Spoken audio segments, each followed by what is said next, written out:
kay Papang. Ako po si Sima. Nito lang October 14, 2022, may kakatuwang nangyari kay Papang na sobrang nagpakilabot sa akin. May tindahan kasi kami sa palengke kung saan siya nagbabantay habang ako naman ay naggagawa sa mga gawaing bahay. Noong araw na yun, pumunta ako sa tindahan para magligpit ng mga gamit sa pagtitinda.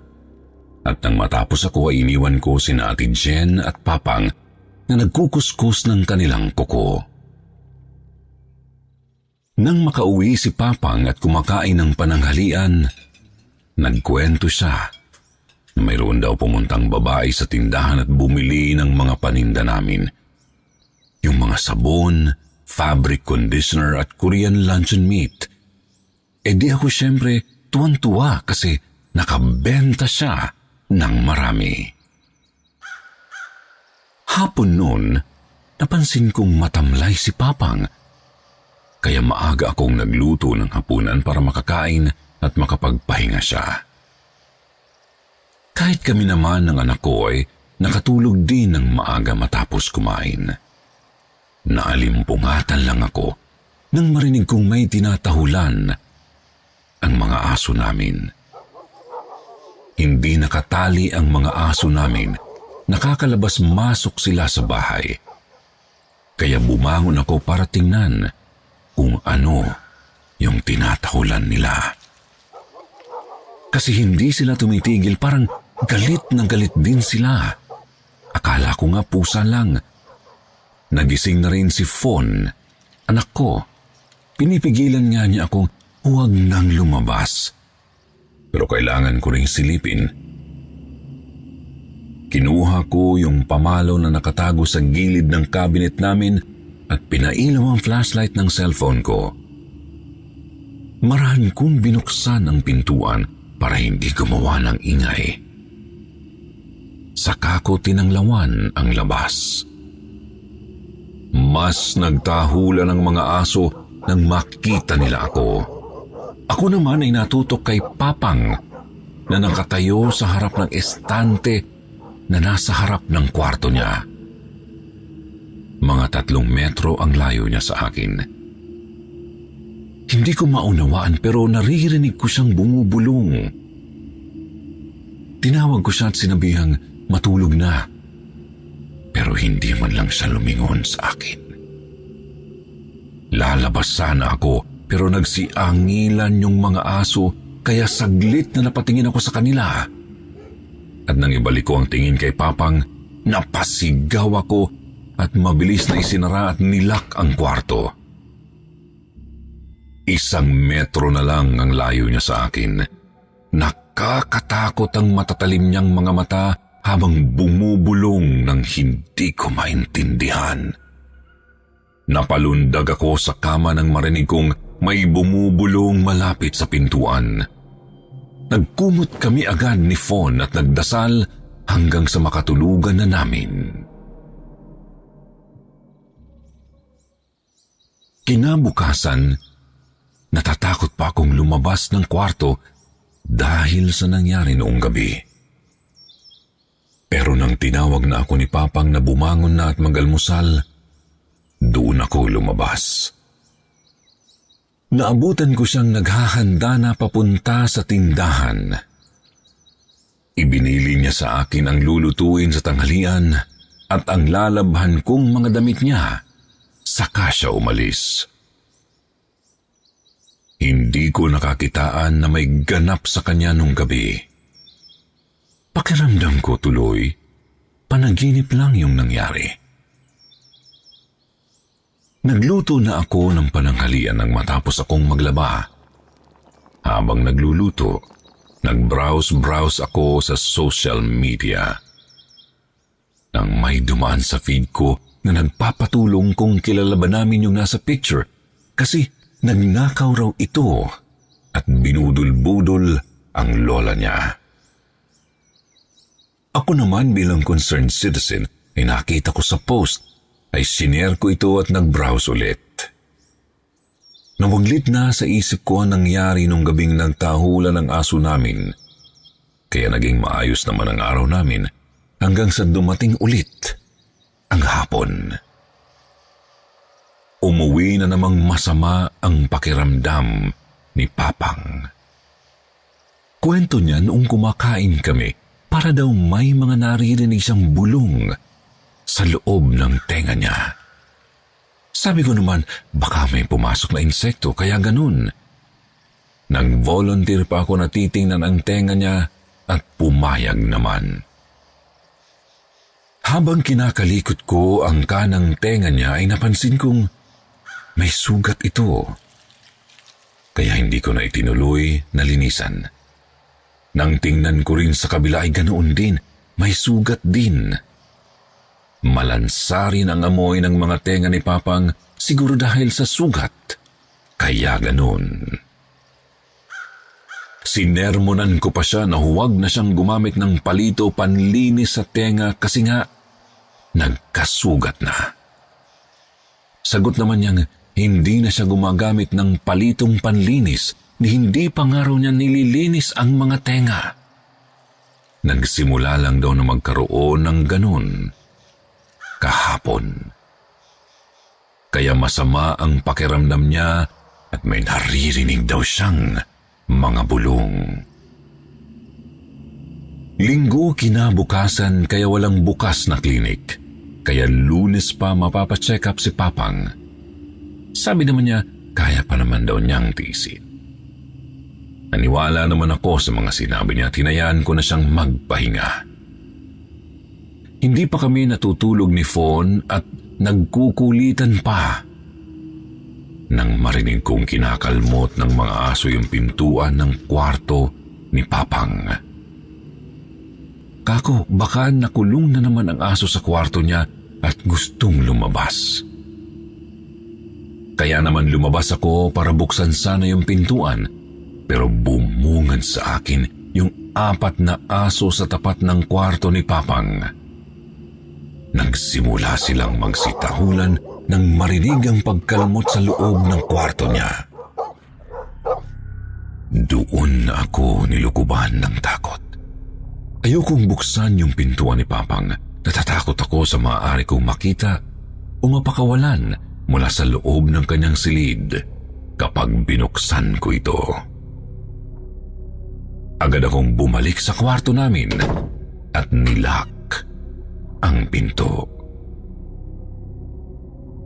Palakas ng palakas ang mga kaluskos sa pinto ni Papang. Gustong wasakin ng kung sino man ang nasa loob. Ayokong isipin na ang aking ama ang gumagawa nun, pero sino ang pagbibintangan ko? Siya lang naman ang naroon sa loob ng silid na yun. Doon ko na rin napagtanto na totoo ang nakita ko noong nagdaang gabi. Umiiyak na si Fawn sa sobrang takot. Napakahigpit ng pagyakap niya sa akin. Wala rin naman akong magagawa. Nasa trabaho pa ang asawa ko at bukas pa makakauwi dahil day off niya ng linggo. Hindi na rin kami makatulog. Tumatahol at nag-aalulungan na ang mga aso namin. Paulit-ulit kaming nanalangin ni Fawn hanggang sa makatulugan na ulit namin ang pagdarasal. Kinabukasan, wala na sa kwarto niya si Papang nang silipin ko ito. Maaga namang umuwi si Fred, ang asawa ko, na sobra kong ikinatuwa. Market day kasi tuwing linggo, kailangan may mag-alaga kay Fawn kasi tutulong ako sa pwesto namin sa palengke. Nadatnan ko si Papang at bakas sa mukha niya ang pagkabahala. Panay ang hagod niya sa kanyang tenga, kaya sabi ko kung hindi na niya kaya, itakbo na namin siya sa ospital. Sagot naman niya, mamaya na lang daw pagkatapos ng market day. Magbebenta pa raw siya para may panggastos. Sabi ko naman, Basta sabihan ako kapag hindi na talaga niya kaya. Kukuha sana ako ng sabong gagamitin ko sa paglalaba. Pero napansin kong wala nang mga sabon sa lagayan ng paninda, kaya tinanong ko si Papang kung nasaan na yung mga sabon. Sagot niya sa akin, kinuha raw ng customer niya noong Friday. Tapos, pinagkwento ko ulit siya kung anong nangyari noong Biyernes, kasi ang alam ko lang, nakabenta siya. Hindi ko alam na sinaid lahat ng mga tinda naming sabon, fabric conditioner, pati na spam. Doon ko nalaman na nabudol pala si Papang. Kinuha pala ng hindi nagbabayad kasi uutangin daw. Ipinakita sa akin ni Papang yung listahan, yung pangalan at kung taga saan yung pumuntang babae roon. Agad akong nag-post sa social media account ni Papang kung kilala ba nila yung Loisa Lutangin na iniwang pangalan ng babae na taga-kabilang barangay lang. May sumagot sa amin na barangay secretary daw roon at wala raw ganoong pangalan sa census.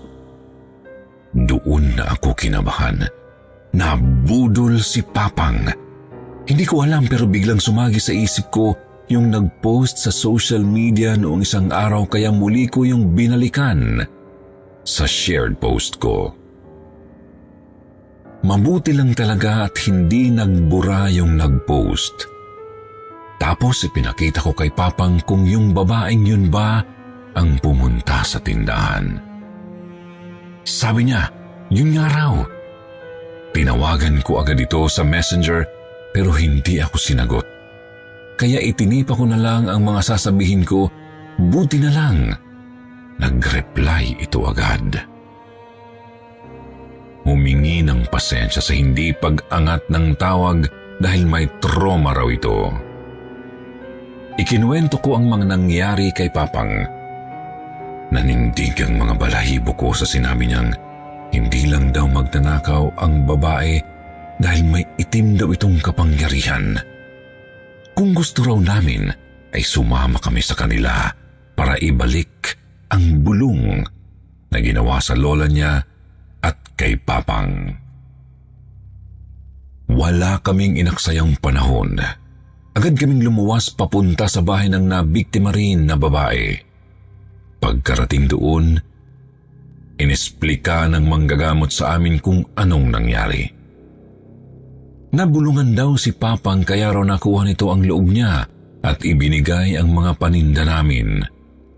At kinokontrol daw nito si Papang sa pamamagitan ng bulong, kaya may mga oras na nagiging wild daw ang tatay ko. Ganoon din ang nangyayari sa lola ni Ma'am Des. Ang ipinagpapasalamat namin ay nakuha na ng CCTV ang mukha at sinakyan ng babae. Kaya na-trace nila kung sino at taga saan ito. Bago kami pumunta roon ay binigyan kami ni Mang Ben, yung manggagamot, ng pangontra, lalo na kina Papang at lola ni Ma'am Des, para hindi na sila makontrol ng mangkukulam. Pagkarating namin doon, pinakaiusapan kami ni Mang Ben na maiwan na lang sa sasakyan at sila na lang ni Fred ang pupunta roon sa bahay ng mangkukulam. Hindi ako mapakali sa loob ng 30 minutos na yon ng buhay ko habang hinihintay sila Mang Ben at Fred. Sa awa ng Diyos, wala namang nangyari kina Papang at lola ni Ma'am Des. Mas relax na relax pa nga sila sa amin.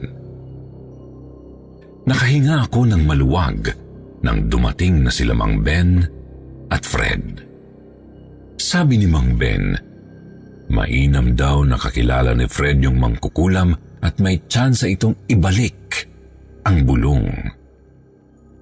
Sagot naman ni Fred, kilala raw niya yung babae dahil sa anak nitong teller sa bangkong pinagtatrabahuan.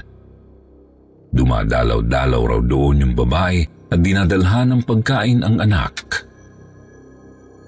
Ayon kay Mang Ben, naibalik na raw niya ang ibinulong kina Papang at Lola ni Ma'am Des at hindi na raw ito makakalapit pa sa amin dahil triple raw ang balik niyon sa mangkukulam kapag umulit sa amin.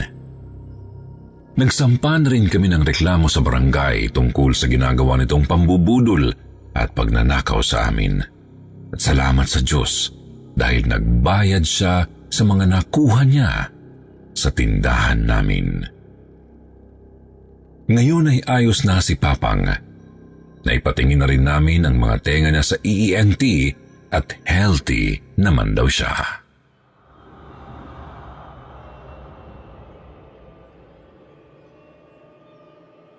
Bulong ng Estranghero.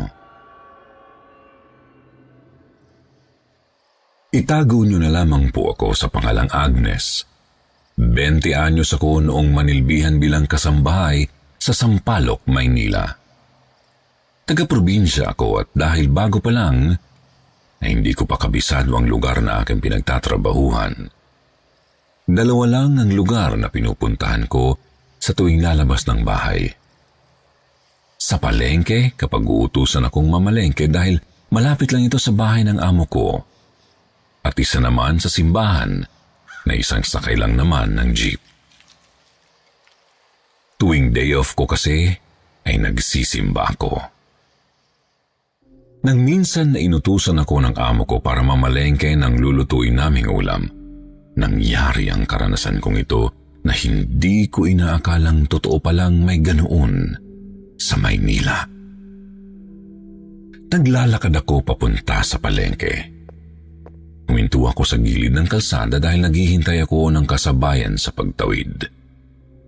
Noon kasi, hindi pa ako sanay tumawid dahil nakakatakot ang napakaraming sasakyan na para bang laging uunahan. Biglang may sumigaw na babae sa kabilang kalsada. Napatingin ako sa kanya kasi ang lakas talaga ng sigaw niya. Nang tingnan ko siya, ay kumakaway pa siya sa akin. Tumingin pa ako sa likuran ko dahil baka kako, ibang kinakausap niya pero wala naman akong ibang katabi. Nang ibalik ko uli ang tingin ko sa kanya, nakita ko siyang patawid na sa kalsada. Tinitingnan ko lang siya habang tumatawid at papalapit siya sa akin.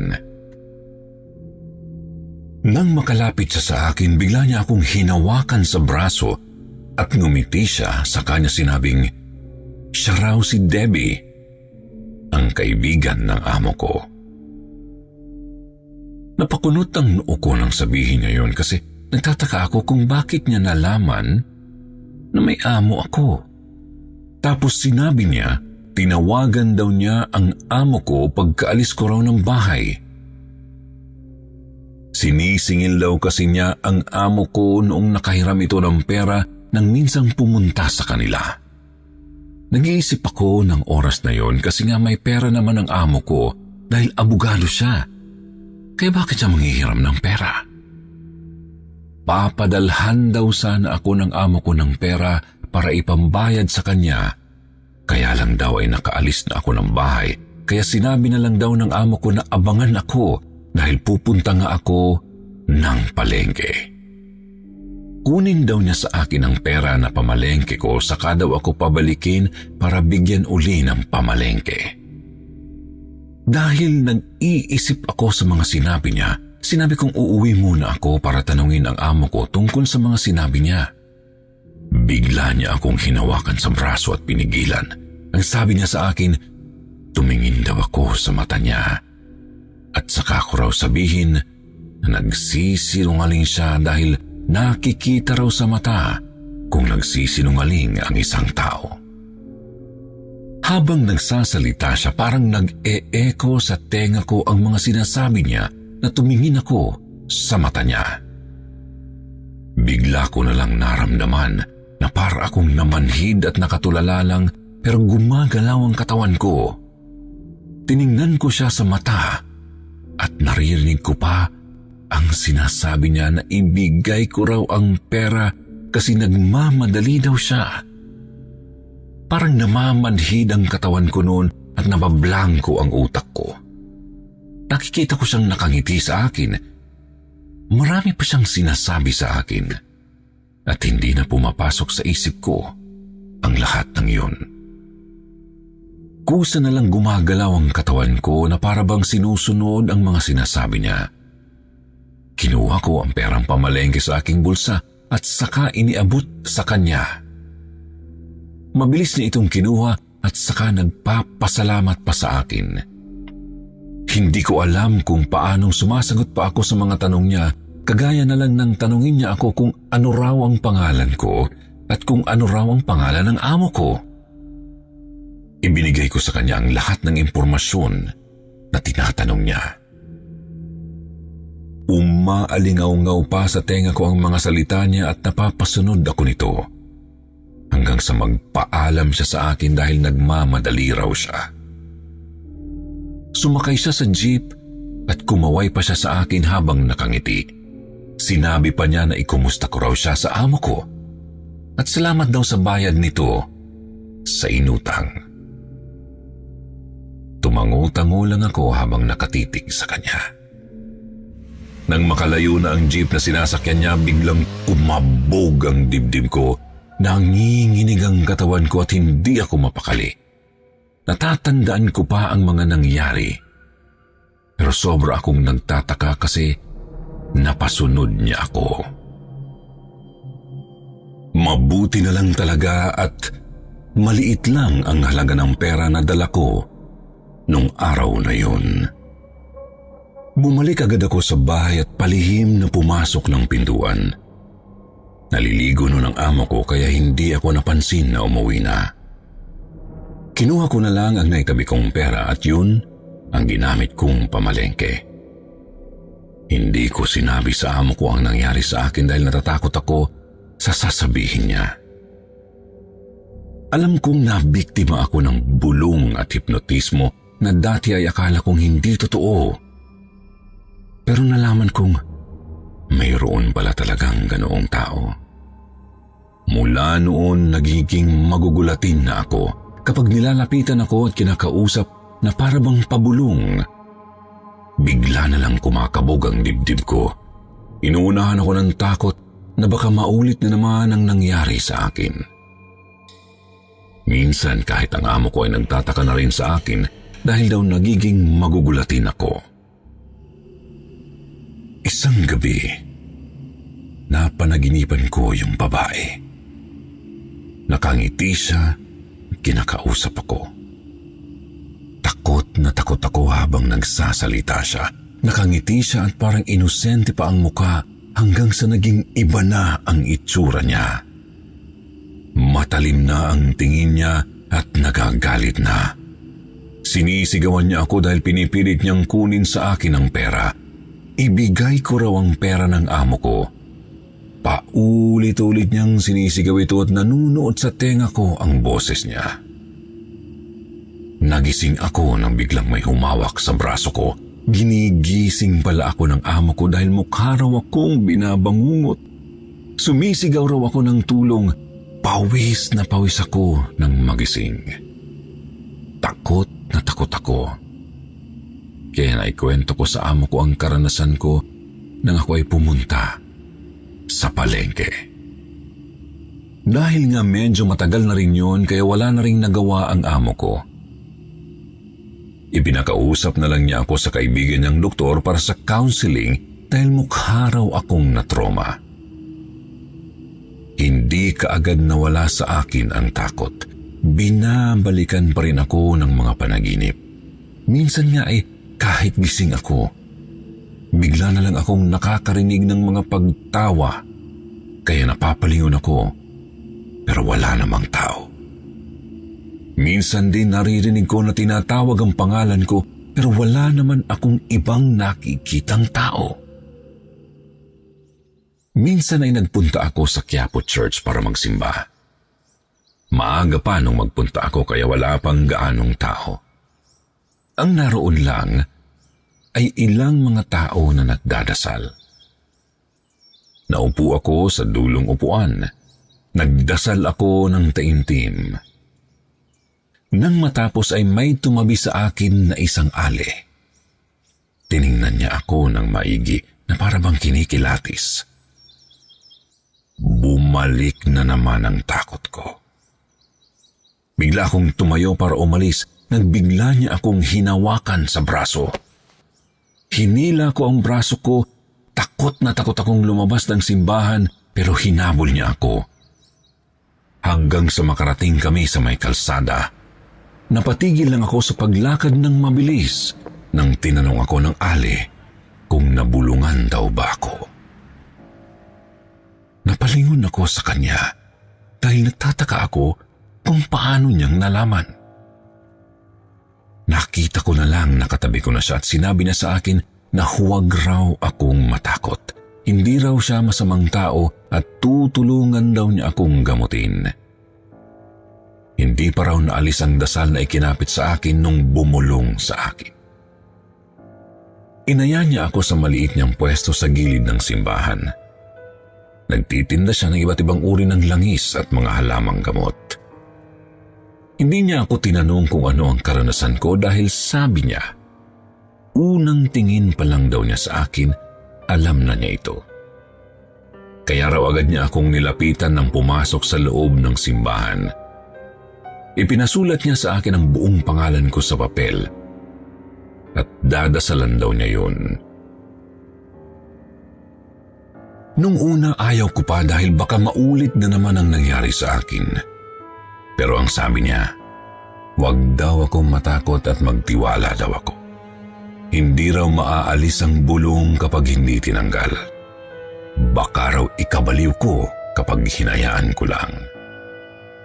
Hindi raw titigil yung gumawa sa akin noon. Paulit-ulit daw akong dadalawin sa panaginip. Babalikan daw ako nito at tiyak na gagawan pa ako ng masama. Sinabi pa niya na baka raw ibinigay ko pa ang personal information ko sa taong yun kaya mas delikado raw. Kailangan na putulin ang kinabit nitong pangungulam sa akin. Dahil dun, pumayag akong magpagamot sa kanya. Natakot ako nang sabihin niyang babalikan ako at gagawan pa ng masama. Dinasalan niya ako at pinahira ng langis. Binigyan din niya ako ng pangontra laban sa mga taong kagaya ng mga mambubulong. Iniwan ko sa kanyang papel na may pangalan ko at dadasalan daw niya ng 9 na gabi. Mula nang makilala ko ang ale sa simbahan, nagkaroon ng pagbabago sa buhay ko. Hanggang sa tuluyan na akong hindi nananaginip ng masama. Wala na rin akong naririnig at nararamdaman ng kakaiba. Binalikan ko ang ali at nagpasalamat sa kanyang pagtulong. Narealize ko na kapag may taong masama, may tao pa ring mabuti at handang tumulong ng walang kapalit. Hanggang dito na lang po at maraming salamat sa inyo.